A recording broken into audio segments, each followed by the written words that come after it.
A very good evening to everyone. Study tour with RSR channel में आपका स्वागत है। आज की क्लास में हम घटना सार करंट अर्धवार्षिकी पढ़ेंगे। इसके कुल 5 से 7 वीडियो आएंगे। ये सेशंस आपकी आगामी परीक्षा, चाहे वो यूपी PCS की प्रारंभिक परीक्षा हो या यूपी RO ARO की परीक्षा हो, उसके लिए काफ़ी लाभदायक साबित होंगे। इसमें हमने सितंबर 2020 से लेके फरवरी 2021 तक का करंट अफेयर कवर किया है। और जैसा कि आप जानते हैं 13 जून को यूपी PCS की परीक्षा होना सुनिश्चित हुआ है। तो उसके लिए जो रिमेनिंग 3 महीने करंट अफेयर्स हैं, आपको वह पूरे करने के लिए इसी चैनल के माध्यम से जो सुबह सेशन आता है सुबह की चाय के साथ 10 इंपॉर्टेंट करंट अफेयर्स, बस उसको फॉलो करना है। आपके रिमेनिंग 3 महीने करंट अफेयर्स कवर हो जाएंगे। ठीक है, साथ ही आपको जानकारी दे दें, यदि आपने अभी तक टेलीग्राम चैनल नहीं ज्वाइन की है तो लिंक डिस्क्रिप्शन बॉक्स में दिया है। टेलीग्राम चैनल पर डेली बेसिस पर GS और करंट अफेयर्स की क्विज कराई जाती है, साथ में एग्जाम रिलेटेड अपडेट्स दी जाती हैं। तो चलिए आज के सेशन को शुरू करते हैं इंपॉर्टेंट टॉपिक के साथ। PSLV C51 द्वारा ब्राजील के एमेजोनिया 1 सहित 19 उपग्रहों का सफल प्रक्षेपण। इसरो द्वारा 28 फरवरी 2021 को श्रीहरिकोटा स्थित सतीश धवन अंतरिक्ष केंद्र श्रीहरिकोटा से ध्रुवीय उपग्रह प्रक्षेपण वाहन PSLV C51 द्वारा कुल 19 उपग्रहों का सफल प्रक्षेपण किया गया। याद रखेंगे इसको। इसरो की वाणिज्यिक इकाई न्यू स्पेस इंडिया लिमिटेड द्वारा ब्राजील के एमेजोनिया 1 उपग्रह का प्रक्षेपण इसका पहला समर्पित वाणिज्यिक मिशन है। तो इसलिए मोस्ट इंपॉर्टेंट हो जाता है, याद रखना है इसरो की वाणिज्यिक इकाई का नाम क्या है, new space India limited. Clear. PSLV C51 द्वारा अपने साथ ले गए ब्राजील के सैटेलाइट एमेजोनिया 1 सहित 18 अन्य उपग्रहों को सफलतापूर्वक उनकी कक्षाओं में स्थापित किया गया। इसरो का 2021 में यह पहला प्रक्षेपण है। इस प्रक्षेपण की विशेष बात यह है कि इसके साथ भागवत गीता की अंतरिक्ष में भेजी गई है। स्पेस किड्स इंडिया ने भगवत गीता को SD कार्ड में अंतरिक्ष में भेजा है। स्पेस किड्स इंडिया के सतीश धवन सैट के शीर्ष पैनल पर प्रधानमंत्री नरेंद्र मोदी की तस्वीर अंकित है। तो आपको याद रखना है, एक तो भगवत गीता का संस्करण भेजा गया है और क्या भेजा गया है, नरेंद्र मोदी जी की तस्वीर। क्लियर। साथ ही याद रखेंगे PSLV का यह 53वां प्रक्षेपण है। प्रक्षेपित उपग्रहों में युवा वैज्ञानिकों द्वारा निर्मित सैटेलाइट सिंधु नेत्र भी शामिल है। इसे किसने डेवलप किया है, बेंगलुरु के PS विश्वविद्यालय ने, यह भी याद रखेंगे। ठीक है, ये सिंधु नेत्र क्या करेगा, ये हिंद महासागर में चीन के साथ लद्दाख और पाकिस्तान के सीमावर्ती इलाकों की निगरानी करेगा। सिंधु नेत्र के लिए रक्षा अनुसंधान और विकास संगठन अर्थात DRDO के रिसर्च सेंटर इमरत ने 2.2 करोड़ रुपए का अनुबंध किया था। यह उपग्रह इमेजिंग के माध्यम से संदिग्ध जहाज़ों की पहचान करने में मदद करेगा। रिसर्च सेंटर इमरत की स्थापना पूर्व राष्ट्रपति डॉक्टर APJ अब्दुल कलाम ने की थी। यह हैदराबाद में स्थित है, तो इस फैक्ट को याद रखेंगे। इसरो ने पहली बार ब्राजील के किसी उपग्रह का प्रक्षेपण किया है। 637 किलो वजनी एमेजोनिया 1 सैटेलाइट अमेजन क्षेत्र में वनों की कटाई की निगरानी और कृषि विश्लेषण करेगा। इसका कार्यकाल कुल 4 वर्ष का है। एमेजोनिया के अलावा अंतरिक्ष में भेजे गए 18 अन्य उपग्रहों में से एक स्पेस इंडिया का, 3 सैटेलाइट भारतीय एकेडमी संस्थानों के, जबकि 14 इसरो की वाणिज्यिक इकाई न्यू स्पेस इंडिया लिमिटेड से थे। तो इन वाणिज्यिक इकाई ने जो भेजे हैं उनमें से 13 कौन से थे, अमेरिकी थे, याद रखेंगे। अगला टॉपिक है ग्वालियर और ओरछा यूनेस्को की विश्व विरासत शहर सूची में शामिल। दिसंबर 2020 में मध्य प्रदेश के ग्वालियर और ओरछा को यूनेस्को अपने अर्बन लैंडस्केप सिटी प्रोग्राम के तहत विश्व विरासत शहर वर्ल्ड हेरिटेज साइट की सूची में शामिल किया है। इन्हें शामिल करने के बाद भारत में यूनेस्को विश्व विरासत शहरों की संख्या बढ़कर 40 हो गई है। क्लियर हो गया।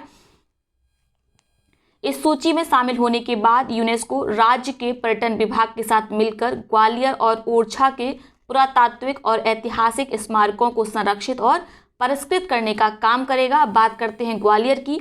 9वीं शताब्दी में स्थापित ग्वालियर गुर्जर प्रतिहार राजवंश, तोमर, बघेल, कछवाहों और सिंधिया द्वारा शासित रहा है। उनके द्वारा बनाए गए स्मारक, किले और महल यहाँ बहुतायत में पाए जाते हैं।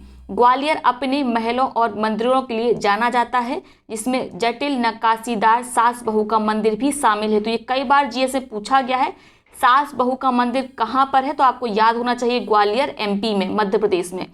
इसके अलावा सूर्य मंदिर, जयविलास पैलेस, तानसेन का स्मारक, गुजरी महल आदि हैं। ठीक है, तो इन सबको याद रखेंगे। अब बात करते हैं ओरछा की। मध्य प्रदेश के बुंदेलखंड क्षेत्र में स्थित ओरछा अपने मंदिरों और महलों के लिए दुनिया भर में प्रसिद्ध है। ओरछा पूर्ववर्ती बुंदेल राजवंश की 16वीं शताब्दी की राजधानी थी। कई मंदिर और महल यहाँ स्थित हैं, जैसे ओरछा का राजमहल मंदिर, जहांगीर मंदिर महल या राम राजा मंदिर और राय पिड़वीर महल। तो इसमें ये याद रखने की जरूरत नहीं है, बस आप ग्वालियर का सास बहू मंदिर जरूर याद रखिएगा। अगला अपडेट देखते हैं। कार्बेट विश्व का दूसरा सबसे श्रेष्ठ टाइगर रिजर्व। हाल ही में कार्बेट नेशनल पार्क के नाम एक उपलब्धि जुड़ गई है। अंतर्राष्ट्रीय ग्लोबल की टीम ने वन्यजीवों की सुरक्षा, संख्या, विभिन्न प्रकार की वनस्पतियां, पर्यटकों के लिए बेहतर सुविधा की व्यवस्था करने पर कॉर्बेट टाइगर रिजर्व को पूरी दुनिया में दूसरे स्थान पर रखा है। तो सच में यह गौरव वाली बात है, इसको याद रखेंगे। 4 फरवरी 2021 को जारी सूची में तंजानिया का सेरेंगेटी नेशनल पार्क को पहला स्थान मिला है। तो पहला स्थान मिला है तंजानिया के सेरेंगेटी को और दूसरा स्थान मिला है भारत के जिम कॉर्बेट नेशनल पार्क को। ठीक है, साथ ही आपको याद रखना है देश में जिम कॉर्बेट एकमात्र पार्क है जो अंतर्राष्ट्रीय ग्लोबल लिस्ट में दूसरे स्थान पर आया है, इसीलिए ये इंपॉर्टेंट हो जाता है, परीक्षा की दृष्टि से याद रखेंगे। ठीक है, ये जो है ये हर साल लिस्ट जारी की जाती है अंतर्राष्ट्रीय स्तर पर। अगला करंट अफेयर है। टाइम पत्रिका की उभरते 100 नेताओं की सूची में 5 भारतवंशी व 5 भारतीय कार्यकर्ता शामिल हैं। यदि आप सुबह की चाय के साथ 10 इंपॉर्टेंट करंट अफेयर सेशन देखते होंगे तो आपने पाया होगा कि सारे करंट अफेयर हम ऑलरेडी डिस्कस कर चुके हैं। चलिए आगे देखते हैं। प्रतिष्ठित अमेरिकी पत्रिका टाइम द्वारा 17 फरवरी 2021 को जारी 2021 टाइम 100 नेक्स्ट सूची में दुनिया के 100 सर्वाधिक प्रभावशाली लोगों की टाइम 100 सीरीज या श्रृंखला का विस्तार है। इस उभरते हुए नेतृत्वकर्ताओं इमर्जिंग लीडर की सूची में एक भारतीय कार्यकर्ता व 5 भारतीय मूल के लोगों ने जगह बनाई है, जिनमें ब्रिटेन के वित्त मंत्री ऋषि सुनक, ट्विटर के शीर्ष वकील विजय गाड्डे भी शामिल हैं। साथ में जो भीम आर्मी के प्रमुख है चंद्रशेखर आजाद, उनने भी इसमें स्थान बनाया है। आगे बात करते हैं। भारतीय मूल की अन्य हस्तियों में इंस्टाकार्ट की संस्थापक और सीईओ अपूर्वा मेहता, इन सबके नाम याद रखने हैं आपको। ठीक है, गैर लाभकारी गेटअप पीपीआई की कार्यकारी निदेशक शिखा गुप्ता और गैर लाभकारी अपसॉल्व के रोहन पुलुवरी शामिल हैं। इस सूची में भीम आर्मी के प्रमुख चंद्रशेखर आजाद को भी स्थान मिला है। तो आप प्रत्येक पर्सनालिटी के बारे में मोटी मोटी जानकारी रख लीजिए। जो ऋषि सुनक हैं ये भारतीय मूल के हैं और कहाँ पर, ये ब्रिटिश सरकार में वित्त मंत्री हैं, बस इतना याद रखना है आपको इसमें। साथ ही आप याद रखेंगे अपूर्वा मेहता को, ये कौन है, ये इंस्टाकार्ट की संस्थापक और सीईओ हैं। क्लियर। अब बात करते हैं विजय गाड्डे का। इनको ज़रूर याद रखना है, बहुत बड़ी बात है इनको याद रखना, क्योंकि इन्होंने बहुत बड़ा काम किया था। आपने देखा होगा हाल ही में जो ट्रम्प सरकार थी, जब वो बर्खास्त हो गई, नए इलेक्शन में जो बाइडेन जीत कर आए, तो इन्होंने काफ़ी ज़्यादा कैपिटल में हिंसा करवाई थी।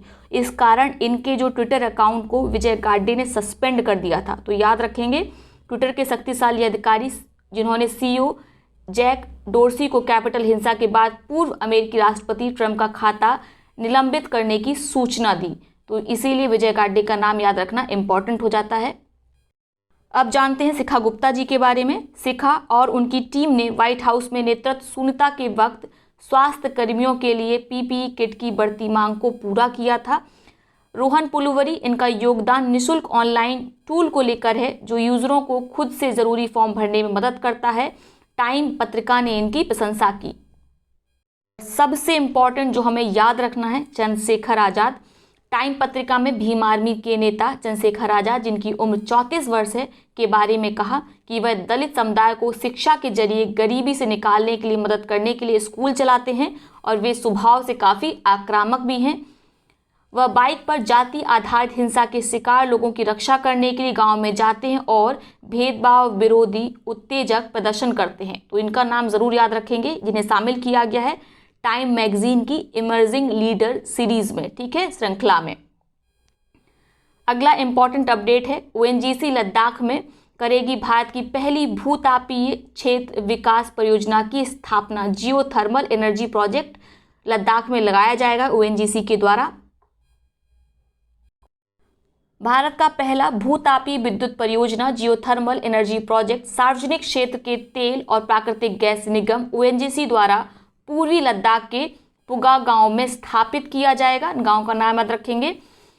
भूतापीय क्षेत्र विकास परियोजना के नाम से जानी जाने वाली यह परियोजना 3 चरणों में लागू होगी, जिसे 2022 के अंत तक चालू करने की योजना है। इस परियोजना हेतु एक त्रिपक्षीय समझौता केंद्र शासित प्रदेश प्रशासन लद्दाख, स्वायत्त पहाड़ी विकास परिषद LASDC और लेह और ओएनजीसी ऊर्जा केंद्र के बीच 8 फरवरी 2021 को हस्ताक्षरित की गई। तो याद रखना, कई बार पूछा जाता है कि ये पूरी तरीके से केंद्र प्रायोजित प्रोजेक्ट है, परियोजना है, तो ऐसा नहीं है, यह त्रिपक्षीय है। ठीक है, याद रखेंगे। अगला टॉपिक है हैदराबाद को 2020 tree city of the world की मान्यता। मोस्ट इंपॉर्टेंट हो जाता है, याद रखेंगे। ठीक है, तेलंगाना की राजधानी हैदराबाद को संयुक्त राष्ट्र के खाद्य और कृषि संगठन FAO तथा अर्बन डे फाउंडेशन द्वारा शहरी वनों के विकास रखरखाव की प्रतिबद्धता के लिए 18 फरवरी 2021 को 2020 tree city of the world की मान्यता दी गई है। तो किसके द्वारा यह मान्यता प्रदान की गई है? FAO और अर्बन डे फाउंडेशन के द्वारा। ठीक है, तेलंगाना की राजधानी हैदराबाद को 2020 tree city of the world की मान्यता प्रदान की गई है। ट्री सिटी मान्यता को पाने वाला हैदराबाद भारत का पहला शहर है, इसीलिए याद रखेंगे, इंपॉर्टेंट है। इस उपलब्धि के बाद यह समान विचारधारा वाले वैश्विक शहरों के नेटवर्क में शामिल हो गया है, जो स्वस्थ, लचीला और खुशहाल शहरों के निर्माण में पेड़ों के महत्व को पहचानते हैं। 2020 tree city of the world मान्यता कार्यक्रम का दूसरा वर्ष है। इसमें 63 देशों के 120 शहर शामिल हैं। इसमें अधिकांश शहर अमेरिका, ब्रिटेन, कनाडा और ऑस्ट्रेलिया के हैं और अब भारत का हैदराबाद भी शामिल हो गया है। ठीक है, इस वर्ष हैदराबाद ने दुनिया के 51 अन्य शहरों के साथ यह सम्मान अर्जित किया है।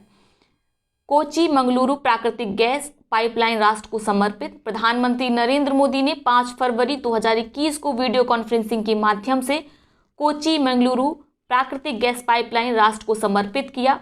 कोची मंगलुरु प्राकृतिक गैस पाइपलाइन केरल और कर्नाटक में ईज ऑफ लिविंग में सुधार करेगी। दोनों राज्यों के गरीब, मध्यम वर्ग और उद्यमियों के खर्च को कम करेगी। ठीक है, इसकी लंबाई याद रखेंगे, हो सकता है पूछे जाए, इस तरह के फालतू के प्रश्न बहुत पूछे जाते हैं। यह 400 किलोमीटर लंबी पाइपलाइन गेल लिमिटेड द्वारा बनाई गई है। इसकी परिवहन क्षमता 12 मिलियन मीट्रिक मानक क्यूबिक मीटर प्रतिदिन है। तो ये जरूरत नहीं है, बस आपको याद रखना इसकी लंबाई कितनी है, 450 किलोमीटर। ठीक है, इसका उद्घाटन किसने किया था? तो याद रखेंगे, प्रधानमंत्री नरेंद्र मोदी ने। ठीक है, साथ ही याद रखेंगे, इस पाइपलाइन से मंगलौर केमिकल एवं फर्टिलाइजर प्लांट को ऊर्जा मिलेगी। 6 राज्यों में लाइट हाउस परियोजना की आधारशिला। प्रधानमंत्री नरेंद्र मोदी ने 1 जनवरी 2021 को वीडियो कॉन्फ्रेंसिंग के माध्यम से 6 राज्यों में 6 स्थान पर हल्के मकान से जुड़ी लाइट हाउस परियोजना LHP की आधारशिला रखी। Global housing technology challenge India के तहत इंदौर मध्य प्रदेश, राजकोट गुजरात, चेन्नई तमिलनाडु, रांची झारखंड, अगरतला त्रिपुरा, लखनऊ उत्तर प्रदेश में ये परियोजना चल रही हैं। तो लखनऊ उत्तर प्रदेश जरूर याद रखेंगे, यहाँ पर लाइट हाउस परियोजना की आधारशिला रखी गई प्रधानमंत्री नरेंद्र मोदी के द्वारा वीडियो कॉन्फ्रेंसिंग के माध्यम से। लाइट हाउस प्रोजेक्ट देश में पहली बार इतने बड़े पैमाने पर निर्माण क्षेत्र में नए युग की वैकल्पिक वैश्विक प्रौद्योगिकियों, प्रक्रियाओं और सामग्रियों के सर्वोत्तम उपयोग का प्रदर्शन करेंगे। इसके प्रत्येक स्थान पर संबद्ध बुनियादी ढांचा सुविधाओं के लगभग 1000 मकानों को शामिल किया गया है। बस इतना ही जानना आवश्यक है। अगली अपडेट देखते हैं। महिला एयर इंडिया पायलट टीम की सबसे लंबी सीधी उड़ान। मोस्ट इंपॉर्टेंट, महिलाओं से जुड़ी जितनी उपलब्धियां होती है वो परीक्षाओं में पूछ ली जाती हैं, इसलिए याद रखेंगे। सभी महिला कॉकपिट चालक दल के साथ एयर इंडिया की सबसे लंबी सीधी मार्ग उड़ान 11 जनवरी 2021 को सैन फ्रांसिस्को से बेंगलुरु के कैंपेगौड़ा अंतर्राष्ट्रीय हवाई अड्डे तक पहुंची। तो उड़ान कहां से कहां तक थी? याद रखेंगे, सैन फ्रांसिस्को से बेंगलुरु तक। ठीक है, कैप्टन जोया अग्रवाल द्वारा संचालित इस उड़ान के दौरान संयुक्त राज्य अमेरिका में सैन फ्रांसिस्को से 10 जनवरी को उड़ान भरी गई और 16,000 किलोमीटर की दूरी तय करके कहां पर पहुंचे? बेंगलुरु के कैंपेगौड़ा अंतर्राष्ट्रीय हवाई अड्डे पर। तो आपको याद रखना है इस चालक दल की कैप्टन कौन थी, जोया अग्रवाल थी। ठीक है, अन्य के नाम चाहे तो आप याद रख सकते हैं, वैसे जोया का नाम याद रखेंगे वो सफिशियंट है। एयर इंडिया की 4 महिला पायलटों जोया अग्रवाल, पापा थनमई, आकांक्षा सोनावरे और शिवानी मन्हास द्वारा Boeing 777-200 long range LRVT lag flight का परिचालन किया गया। तो आपको याद रखना है बोइंग विमान था। ठीक है, और इसकी कैप्टन कौन थी, जोया अग्रवाल थी। अगली अपडेट है 51वां अंतर्राष्ट्रीय भारतीय फिल्म महोत्सव। आप अच्छे से जानते हैं कि अंतर्राष्ट्रीय फिल्म महोत्सव का आयोजन प्रत्येक वर्ष गोवा में के पणजी में ही किया जाता है। तो इस वर्ष भी गोवा के पणजी में 16 से 24 जनवरी के बीच इसका आयोजन किया गया। इस फिल्म समारोह का उद्घाटन किया गया सूचना एवं प्रसारण मंत्री श्री प्रकाश जावड़ेकर जी के द्वारा। ठीक है, प्रसिद्ध अभिनेता सुदीप रंगारंग उद्घाटन समारोह में मुख्य अतिथि थे। इसमें फोकस देश कौन सा था, तो याद रखेंगे बांग्लादेश, मोस्ट इंपॉर्टेंट ये है आपके लिए जाने लायक। ठीक है, तथा बंगबंधु शेख मुजीबुर रहमान की 100वीं जयंती में भारत और बांग्लादेश द्वारा बंगबंधु नाम से संयुक्त रूप से फिल्म बनाने की घोषणा की गई। ठीक है, आप जानते हैं शेख मुजीबुर रहमान फादर ऑफ बांग्लादेश कहलाते हैं। तो इनकी 100वीं जयंती थी और इस उपलक्ष्य में कहा गया कि एक बंगबंधु नामक भारत और बांग्लादेश फिल्म बनाएंगे। क्लियर, आगे देखते हैं। महोत्सव का लाइफ टाइम अचीवमेंट पुरस्कार इटली के सिनेमेटोग्राफर विक्टोरिया स्टोरारो को प्रदान किया गया है। हिंदी और बांग्ला फिल्मों में प्रसिद्ध अभिनेता, निर्माता, निर्देशक, गायक विश्वजीत चटर्जी के समारोह में पहली बार शुरू किया गया भारतीय व्यक्तित्व पुरस्कार से सम्मानित किया गया। इसको जरूर याद रखेंगे, वेरी इंपॉर्टेंट, लिख लीजिए इसको। अब महोत्सव के कुछ इंपॉर्टेंट पुरस्कार को देख लेते हैं। गोल्डन पीकॉक स्वर्ण मयूर पुरस्कार द्वितीय विश्व युद्ध पर आधारित फिल्म इनटू द डार्कनेस, निर्देशक एंडर्स रेफन, डेनमार्क। पुरस्कार के अंतर्गत इन्हें 40 लाख रुपए की राशि प्रदान की गई। तो आप याद रखेंगे गोल्डन पीकॉक अवार्ड से किस फिल्म को सम्मानित किया गया है, तो द्वितीय विश्व युद्ध पर आधारित फिल्म है ये इनटू द डार्कनेस को। ठीक है, जिसके निर्देशक हैं एंडर्स रेफन। सर्वश्रेष्ठ अभिनेता पुरुष के लिए सिल्वर पीकॉक पुरस्कार दिया गया है 17 साल के सू सुआन लियू को द साइलेंट फॉरेस्ट में मुख्य किरदार निभाने के लिए। ठीक है, सर्वश्रेष्ठ अभिनेत्री का सिल्वर पीकॉक पुरस्कार दिया गया है पोलैंड की अदाकारा जोफिया स्टेफीज को फिल्म आई नेवर क्राई। ठीक है, इसके लिए दिया गया है, इसमें इन्होंने मुख्य भूमिका निभाई है। आगे देखते हैं। IFFI 51 स्पेशल मेंशन पुरस्कार भारतीय निर्देशक कृपाल कलिता को उनकी असमिया फिल्म ब्रिज के लिए दिया गया है, जो ग्रामीण असम में हर साल आने वाली बाढ़ के कारण उपजे जीवन के कष्टों को दिखाती है। तो इसको भी याद रखिएगा। अब देखते हैं अगला update. Urban governance index 2020 Mumbai स्थित थिंक टैंक प्रजा फाउंडेशन द्वारा दिसंबर 2020 को जारी अर्बन गवर्नेंस इंडेक्स 2020 के अनुसार देश में सुशासन के मामले में शीर्ष राज्य उड़ीसा है। मोस्ट इंपॉर्टेंट हो जाता है। ठीक है, ये हमने क्विज में भी कराया था और सबरेटिक केरल लगाया था। तो सुशासन के मामले में शीर्ष है उड़ीसा। ठीक है, ये लिस्ट किसने जारी की है, प्रजा फाउंडेशन ने। यह एक थिंक टैंक है जो मुंबई में स्थित है। वहीं इस सूचकांक में मणिपुर को और नागालैंड को सबसे निचले स्थान पर रखा गया है। तो एक बार लिस्ट देख लेते हैं सूचकांक में कौन से 5 शीर्ष राज्य हैं और कौन से सबसे खराब प्रदर्शन करने वाले 5 राज्य हैं। शीर्ष प्रदर्शन में श्रेष्ठ है उड़ीसा, दूसरे नंबर पर महाराष्ट्र, याद रखेंगे। और सबसे आश्चर्यजनक बात, उस जो छत्तीसगढ़ है यह तीसरे नंबर पर है और चौथे नंबर पर है केरल, 5वें नंबर पर है मध्य प्रदेश। तो नाम याद रखेंगे, उड़ीसा, महाराष्ट्र, छत्तीसगढ़, केरल, मध्य प्रदेश। ठीक है, अब देखते हैं सूचकांक में सबसे खराब प्रदर्शन करने वाले शीर्ष 5 राज्य कौन से हैं। तो सबसे खराब प्रदर्शन में शीर्ष स्थान पाया है नागालैंड ने, फिर मणिपुर, मेघालय, अरुणाचल प्रदेश और झारखंड। ठीक है, दिल्ली का सूचकांक में 13वां स्थान है। सूचकांक को तैयार करने में 4 मानदंडों सशक्त शहरी निर्वाचित प्रतिनिधि, वित्तीय संरचना, सशक्त शहरी प्रशासन, सशक्त नागरिक और राजकोषीय सशक्तिकरण का सहारा लिया गया है। ठीक है, याद रखेंगे अर्बन गवर्नेंस इंडेक्स जिसे जारी किया गया प्रजा फाउंडेशन के द्वारा। ठीक है, जिसमें शीर्ष स्थान पाया है उड़ीसा ने, वहीं सबसे निम्न स्थान मिला है नागालैंड को।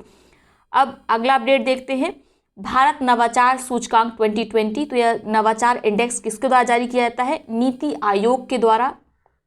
भारत नवाचार सूचकांक 2020 नवाचार को बढ़ावा देने के प्रयासों तथा उनके सापेक्ष प्रदर्शन के आधार पर राज्यों और केंद्र शासित प्रदेशों को स्थान देता है। रिपोर्ट में राज्यों और केंद्र शासित प्रदेशों की नवाचार क्षमताओं और प्रदर्शन को मापा गया है। यह सूचकांक का दूसरा संस्करण है। पहला संस्करण 2019 में जारी किया गया था, तो इम्पॉर्टेंट हो जाता है, याद रखेंगे। तो इंडियन इनोवेशन इंडेक्स 2020 में शीर्ष स्थान पाया है कर्नाटक में, दूसरे नंबर पर महाराष्ट्र, तीसरे नंबर पर तमिलनाडु है। तो इन तीन का याद रखिएगा आप रैंकिंग, कर्नाटक, महाराष्ट्र, तमिलनाडु, और सबसे अंतिम स्थान प्राप्त हुआ है बिहार को। ठीक है, ये जो रैंकिंग हमने देखी वह ओवरऑल रैंकिंग थी, लेकिन अगर हम इसको अलग अलग कर लें, केंद्र शासित प्रदेश और छोटे राज्यों की श्रेणी में अगर रैंकिंग देखें तो इसमें पहला स्थान दिल्ली को मिला है, जबकि चंडीगढ़ को दूसरा स्थान मिला है और लक्षद्वीप को अंतिम 9वां स्थान मिला है। ठीक है, और ओवरऑल में कौन सी है? कर्नाटक, महाराष्ट्र, तमिलनाडु। पूर्वोत्तर पहाड़ी राज्यों की श्रेणी में हिमाचल प्रदेश शीर्ष स्थान पर है। इसके बाद उत्तराखंड, मणिपुर और सिक्किम का स्थान है। मेघालय सबसे निचले स्तर 10वें स्थान पर है। तो यदि ओवरऑल आएगा तो आप कर्नाटक ही टिक करेंगे। ठीक है, और अगर कैटेगरी वाइज पूछे जाए कि केंद्र शासित प्रदेश और छोटे राज्यों में शीर्ष स्थान किसने पाया है या पूर्वोत्तर पहाड़ी राज्यों में शीर्ष स्थान किसने पाया, तो आपके उत्तर बदल जाएंगे। अगली अपडेट है LCA तेजस MK-1A लड़ाकू विमान की खरीद को मंजूरी। 13 जनवरी 2021 को प्रधानमंत्री नरेंद्र मोदी की अध्यक्षता में केंद्रीय मंत्रिमंडल की बैठक में हिंदुस्तान एरोनॉटिक्स लिमिटेड HAL से 83 हल्के लड़ाकू विमान तेजस खरीदने की सौदे को मंजूरी प्रदान की गई है। तो कितने खरीदे जाएंगे? 83। क्लियर। हल्के लड़ाकू विमान MK-1A स्वदेश में डिजाइन, विकसित और निर्मित अत्याधुनिक चौथी 4th जनरेशन के लड़ाकू विमान है। तो कुल 83 हल्के लड़ाकू विमान खरीदे जाएंगे। किससे? HAL से, हिंदुस्तान एरोनॉटिक लिमिटेड से। ठीक है, इसके लिए हाल में ही केंद्र सरकार ने सौदे को मंजूरी प्रदान कर दी है। अगला इंपॉर्टेंट करंट अफेयर है, भारत का पहला पॉलिनेटर पार्क। उत्तराखंड वन विभाग ने 29 दिसंबर 2020 को भारत के पहले पॉलिनेटर परागकण पार्क को जनता को समर्पित किया।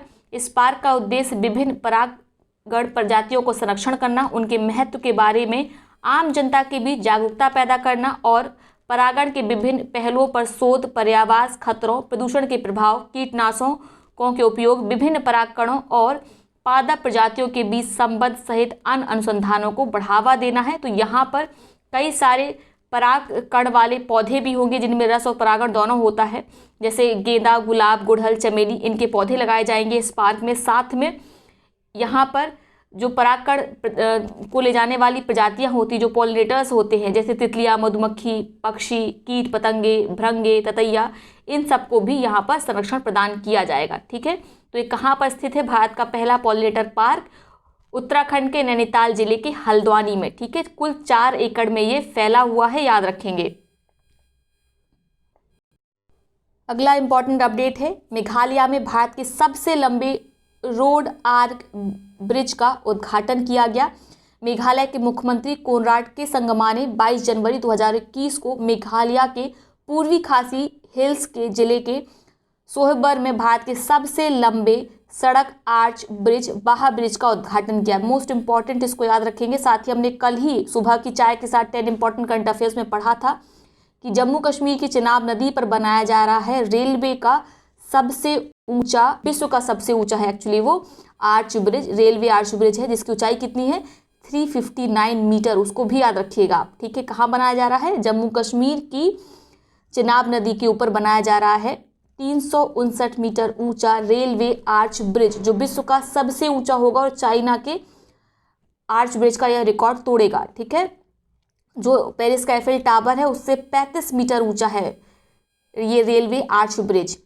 फिलहाल हम बात करते हैं मेघालय के सबसे लंबे आर्च ब्रिज की। ये रोड आर्च ब्रिज है और जो वहां पर बन रहा है आर्क ब्रिज चिनाब में, वह किसका है? रेलवे का है।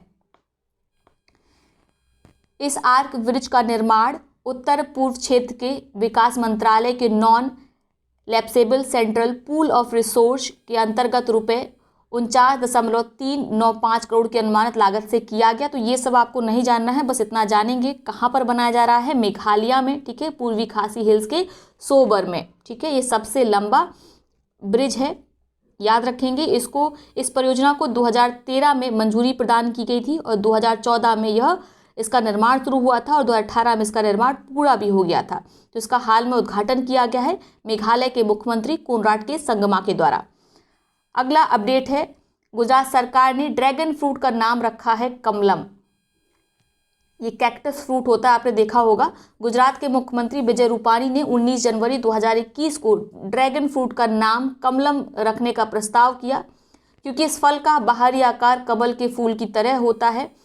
कमलम एक संस्कृत शब्द है जिसका अर्थ कमल है। कमलम को पेटेंट करने के लिए भी आवेदन दिया गया है। ड्रैगन फ्रूट दक्षिण और मध्य अमेरिका में स्वदेशी जंगली कैक्टस की एक प्रजाति का फल है, जहां इसे पिटिया या पिथया कहा जाता है। तो बस आपको इतना याद रखना है कि कमलम का नाम बदला गया है, ठीक है। क्या हो गया, सॉरी, ड्रैगन फ्रूट का नाम बदला गया है, रखा गया है कमलन, ठीक है। इस तरह का प्रस्ताव किसने रखा था, तो गुजरात के मुख्यमंत्री विजय रूपाणी ने। याद रख सकते हैं कि ड्रैगन फ्रूट का सबसे बड़ा उत्पादक और निर्यातक कौन है, तो याद रखिए देश है वियतनाम। लद्दाख का सोकर रामसर स्थल घोषित, इसको सोकर ही पढ़ा जाएगा, आप देख लीजिए। 24 दिसंबर 2020 को भारत ने लद्दाख के सोकर आर्द्रभूमि क्षेत्र सोकर वेटलैंड कॉम्प्लेक्स को देश के 42वें रामसर स्थल के रूप में शामिल किया है। मोस्ट इंपॉर्टेंट हो जाता है, ठीक है। किसी भी देश, दक्षिण एशिया में किसी भी देश में सर्वाधिक आर्द्रभूमि शामिल की गई है भारत से, कुल 42 हैं। अभी तक दक्षिण एशिया में ऐसा कोई देश नहीं है जिसकी इतनी अधिक आर्द्रभूमि को रामसर साइट में शामिल किया गया हो। यह दर्जा आर्द्रभूमियों पर अंतर्राष्ट्रीय रामसर कन्वेंशन द्वारा प्रदान किया गया। सोकर घाटी एक अत्यधिक ऊंचाई वाली आर्द्रभूमि क्षेत्र है जहां 2 प्रमुख जलप्रपात हैं। चांगथांग क्षेत्र के दक्षिण में लगभग 438 हेक्टेयर क्षेत्र में विस्तृत मीठे जल की झील, इसको याद रखिएगा, स्टार सपुक सो, और उत्तर में 1800 हेक्टेयर क्षेत्र में विस्तृत खारे पानी की झील सोकर स्थित है, ठीक है। तो 2 झील हैं, कौन कौन सी, एक है स्टार सपुक सो और दूसरी है सोकर, ठीक है। इनको याद रखना है। इसे सोकर कहा जाता है जिसका अर्थ है सफ़ेद नमक। इस क्षेत्र में उपस्थित अत्यधिक खारे पानी के वाष्पीकरण के कारण किनारे पर सफ़ेद नमक की पपड़ी जम जाती है, जिस कारण से सोकर लेक या सोकर झील कहा जाता है। क्लियर हो गया। वर्ल्ड लाइफ इंटरनेशनल के अनुसार सोकर घाटी A1 श्रेणी का एक महत्वपूर्ण पक्षी क्षेत्र है, तो इस पॉइंट को भी याद रखेंगे। स्टेटमेंट देके इस तरह के प्रश्न पूछे जा सकते हैं। और यह प्रवासी पक्षियों हेतु मध्य एशियाई उड़ान मार्ग का एक महत्वपूर्ण स्थान है। यह स्थान भारत में काले गर्दन वाली सारस पक्षी का एक महत्वपूर्ण प्रजनन क्षेत्र है। यह केंद्र शासित प्रदेश लद्दाख का दूसरा रामसर स्थल है। इससे पहले लद्दाख के सुमोरी वेटलैंड रिजर्व को 2002 में रामसर स्थल के रूप में शामिल किया गया था। तो आपको याद रखना है सोकर रामसर स्थल कहाँ पर है, लद्दाख में है। और ये कहाँ पर है, सुमोरी वेटलैंड, ये भी लद्दाख में है। विश्व का सबसे बड़ा फ्लोटिंग सोलर प्रोजेक्ट, इसके बारे में हमने कल ही सुबह की चाय के साथ 10 इंपॉर्टेंट करंट अफेयर्स में बात की थी। 4 जनवरी 2021 को मध्य प्रदेश के नवीन एवं नवीकरणीय ऊर्जा मंत्री हरदीप सिंह डंग ने बताया कि विश्व का सबसे बड़ा फ्लोटिंग सोलर प्रोजेक्ट राज्य के खंडवा जिले में नर्मदा नदी पर ओंकारेश्वर बांध पर बनने जा रहा है। और हाल में सिंगापुर ने भी घोषणा कर दी है कि दुनिया का सबसे बड़ा फ्लोटिंग सोलर फार्म बनाएंगे। तो देखते हैं पहले कौन सा देश अपना प्रोजेक्ट पूरा करता है, भारत या सिंगापुर। 600 मेगावाट इसकी क्षमता है, बस इतना याद रखेंगे, ठीक है। किस पावर प्रोजेक्ट के ऊपर यह बन रहा है, तो आप जानते हैं मध्य प्रदेश में नर्मदा नदी के ऊपर है ओंकारेश्वर पावर प्रोजेक्ट, जिसके जब भी कोई पावर प्रोजेक्ट बनता है तो एक बांध बनाया जाता है, ठीक है। तो इसी बांध पर लगाया जाएंगे सारे सोलर पैनल। कुल 2000 हेक्टेयर में ये फैला हुआ है। तो इससे लगभग कितनी बिजली का उत्पादन किया जाएगा, 600 मेगावाट। याद रखेंगे कहाँ पर, मध्य प्रदेश के नर्मदा नदी पर ओंकारेश्वर बांध पर। मोस्ट इंपॉर्टेंट है, इसको याद रखना है, ठीक है। राष्ट्रीय उद्यानों और वन्यजीव अभयारण्यों की MEE रिपोर्ट जारी। MEE अर्थात मैनेजमेंट इफेक्टिवनेस इवैल्यूएशन रिपोर्ट पर्यावरण, वन और जलवायु परिवर्तन मंत्री प्रकाश जावड़ेकर ने 11 जनवरी 2021 को देश में 146 राष्ट्रीय उद्यानों और वन्यजीव अभयारण्यों की प्रबंधन प्रभावशीलता का मूल्यांकन मैनेजमेंट इफेक्टिवनेस इवैल्यूएशन जारी किया। वर्तमान में भारत में 903 संरक्षित क्षेत्रों के नेटवर्क में देश के कुल भौगोलिक क्षेत्र का 5% हिस्सा आता है। मोस्ट इंपॉर्टेंट, इसको रख लीजिए, पूछा ही जाएगा। संरक्षित क्षेत्र के प्रभाव का आकलन करने के क्रम में प्रबंधन प्रभावशीलता के मूल्यांकन की आवश्यकता होती है। रिपोर्ट में कहा गया कि बाघों की वैश्विक संख्या का 70%, इन सबको नोट करते जाइए, एशियाई शेरों का 70%, 60% से अधिक तेंदुए का भारत में मिलना देश की संपन्न जैव विविधता का परिचायक है। रिपोर्ट जारी करते हुए प्रकाश जावड़ेकर ने घोषणा की कि इस वर्ष 10 सर्वश्रेष्ठ राष्ट्रीय उद्यान, 5 तटीय एवं समुद्री पार्क, देश के शीर्ष 5 चिड़ियाघर की सूची जारी कर उन्हें सम्मानित किया जाएगा। ठीक है।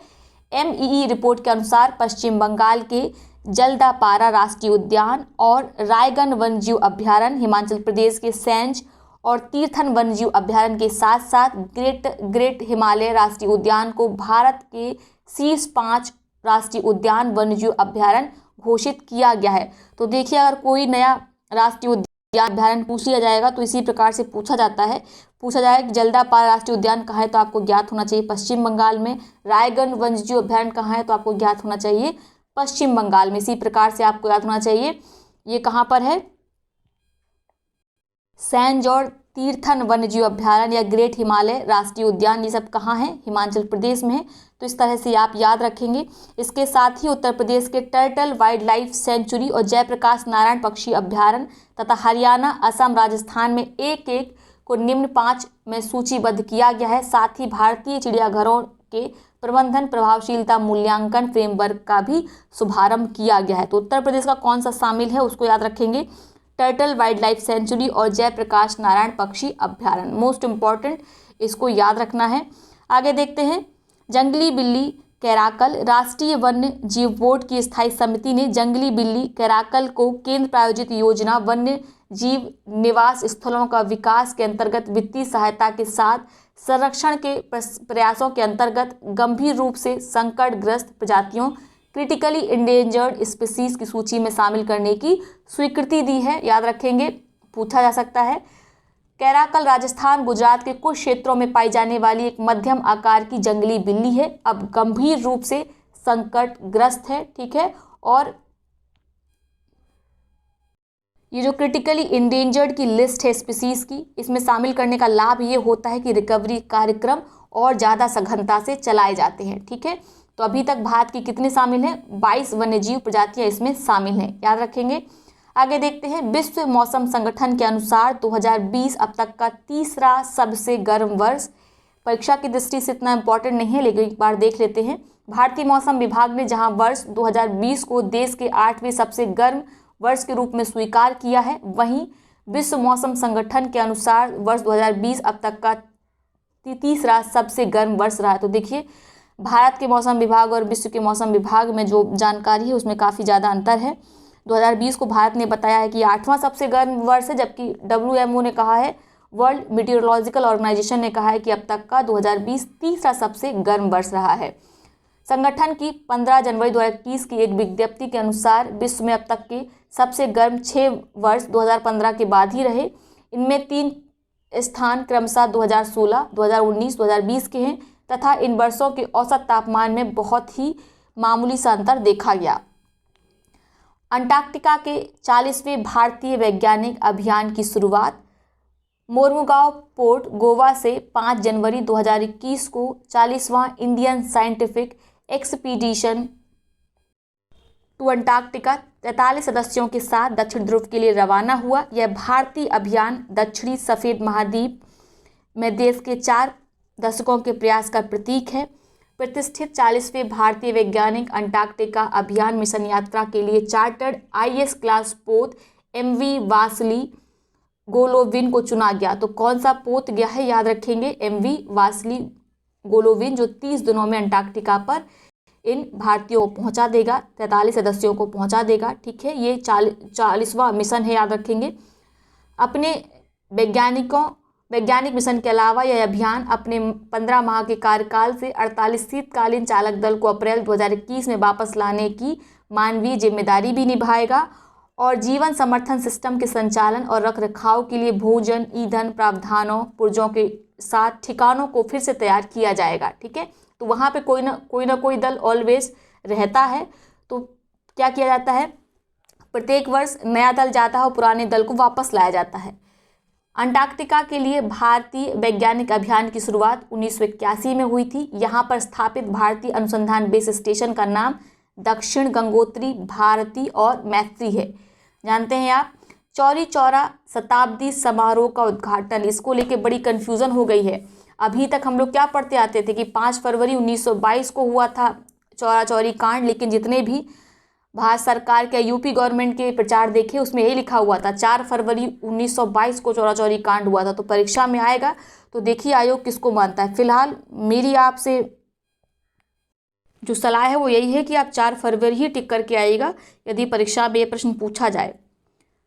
प्रधानमंत्री नरेंद्र मोदी ने 4 फरवरी 2021 को वीडियो कॉन्फ्रेंसिंग के माध्यम से चौरा चौरी कांड के शताब्दी समारोह का उद्घाटन किया। 4 फरवरी 2021 को देश की आज़ादी की लड़ाई की एक ऐतिहासिक घटना चौरा चौरी कांड के 100 वर्ष पूरे हुए। इस अवसर पर प्रधानमंत्री ने चौरा चौरी घटना की स्मृति में एक डाक टिकट भी जारी किया।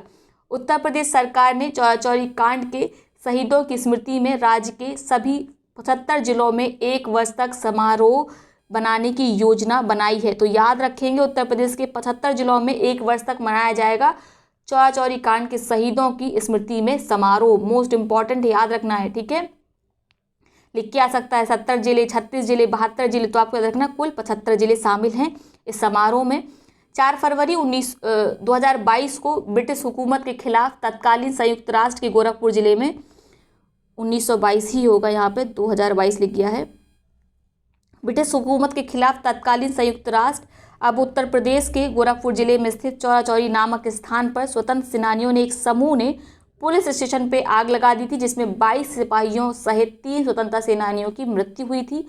इस घटना के लिए जिम्मेदार 19 स्वतंत्रता सेनानियों को कालांतर में मृत्युदंड दिया गया। तो आपको याद रखना है 4 फरवरी 2021 को चौरा चौरी कांड का शताब्दी वर्ष मनाया गया और 4 फरवरी 1922 को हुआ था चौरा चौरी कांड, ठीक है। भारत बांग्लादेश के बीच आभासी शिखर सम्मेलन। भारतीय प्रधानमंत्री श्री नरेंद्र मोदी व बांग्लादेश की प्रधानमंत्री शेख हसीना के बीच आभासी शिखर वार्ता 17 दिसंबर 2020 को हुई। इससे पूर्व दोनों देशों के बीच शिखर वार्ता अक्टूबर 2019 में शेख हसीना की नई दिल्ली की आधिकारिक यात्रा के शुभ अवसर पर हुई थी, ठीक है। बंगबंधु शेख मुजीबुर रहमान की जन्म शताब्दी के अवसर पर भारत सरकार द्वारा जारी एक स्मारक डाक टिकट का दोनों प्रधानमंत्रियों ने संयुक्त रूप से इस अवसर पर अनावरण किया। तो याद रखेंगे डाक टिकट जारी किया गया है बंगबंधु शेख मुजीबुर रहमान की जन्म शताब्दी पर।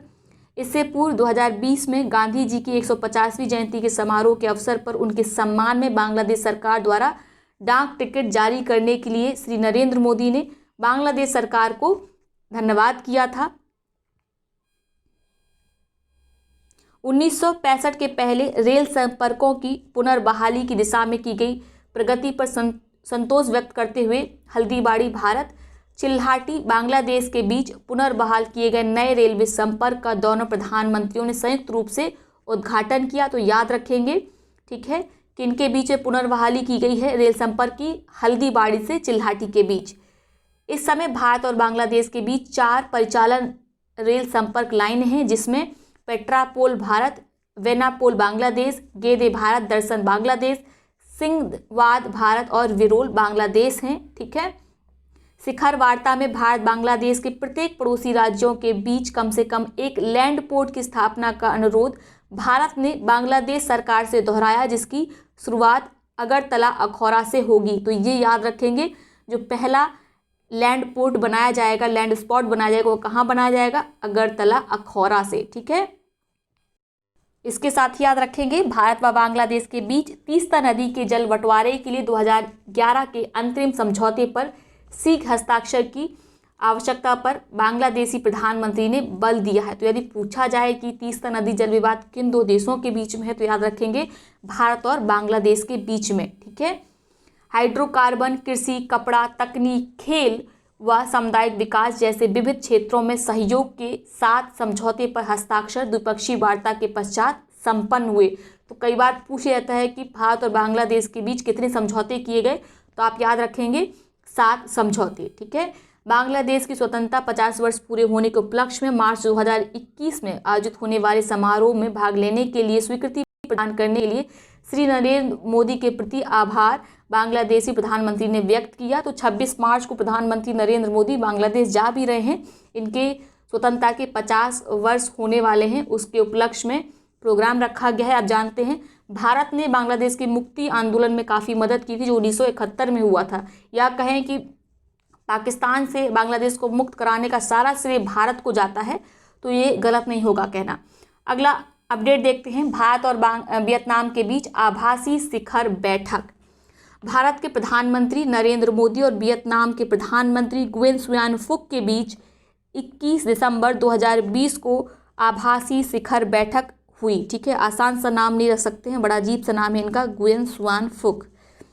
इस द्विपक्षीय शिखर बैठक को अति महत्वपूर्ण बताते हुए प्रधानमंत्री श्री मोदी ने वियतनाम को भारत की एक्ट ईस्ट पॉलिसी का महत्वपूर्ण स्तंभ, हिंद प्रशांत क्षेत्र में अपना महत्वपूर्ण साझेदार बताया। इसी परिप्रेक्ष्य में शांति, समृद्धि और लोगों के लिए भारत वियतनाम का साझा दृष्टिकोण India Vietnam joint vision for piece, prosperity and people नाम से साझा दस्तावेज को द्विपक्षीय वार्ता में स्वीकृत किया गया। दोनों देशों के बीच साझेदारी 2021 से 2023 के लिए कार्य योजना भी इसके साथ ही जारी की गई। वार्ता के पश्चात दोनों देशों के बीच द्विपक्षीय सहयोग के 7 महत्वपूर्ण समझौते पर हस्ताक्षर किए गए, जिसमें क्या क्या शामिल है, रक्षा, वैज्ञानिक अनुसंधान, साइंटिफिक रिसर्च, सतत ऊर्जा, sustainable energy, nuclear power, petrochemicals, cancer के इलाज के क्षेत्र में सहयोग के समझौते आदि शामिल हैं। 15 अरब डॉलर के व्यापार लक्ष्य को शीघ्र प्राप्त करने की दिशा में भी काम करने की प्रतिबद्धता दोनों पक्षों ने व्यक्त की। 2022 में भारत वियतनाम राजनयिक संबंधों की 85वीं वर्षगांठ को स्मरणीय बनाने हेतु दोनों देश भारत वियतनाम सांस्कृतिक और सभ्यता संबंधों पर एक विशेष विश्वकोश को प्रकाशित करने के लिए सहयोग करेंगे। ठीक है, तो आज का पार्ट 1 यहीं तक रहेगा। कल संडे है, हम उसको दोबारा कंटिन्यू रखेंगे, कल पार्ट 2 आएगा। साथ ही आपको बता दें, यदि आपने अभी तक टेलीग्राम चैनल नहीं ज्वाइन की है तो उसको ज्वाइन कर लीजिए, लिंक डिस्क्रिप्शन बॉक्स में दिया हुआ है, या आप डायरेक्ट ऐप पर जाइए और सर्च करिए वहाँ पे स्टडी टूर विद RSR, आपको चैनल मिल जाएगी। बस ज्वाइन बटन पे क्लिक करना और आप ज्वाइन हो जाएंगे। टेलीग्राम चैनल ज्वाइन करने के कई फ़ायदे हैं। एक तो आपको एग्जाम रिलेटेड अपडेट मिलती रहती है, करंट अफेयर्स संबंधित अपडेट मिलती रहती है, न्यूज़पेपर में जो भी अपडेट निकलती है उसकी कटिंग मिलती है, साथ में वहाँ पे डेली बेसिस पे क्विज होती है करंट अफेयर और GS की। तो चलिए, अगर आपको आज का वीडियो पसंद आया तो वीडियो को लाइक करें, साथ ही अपने मित्र सहपाठियों के साथ इसे शेयर करना बिल्कुल ना भूलें। बहुत बहुत धन्यवाद।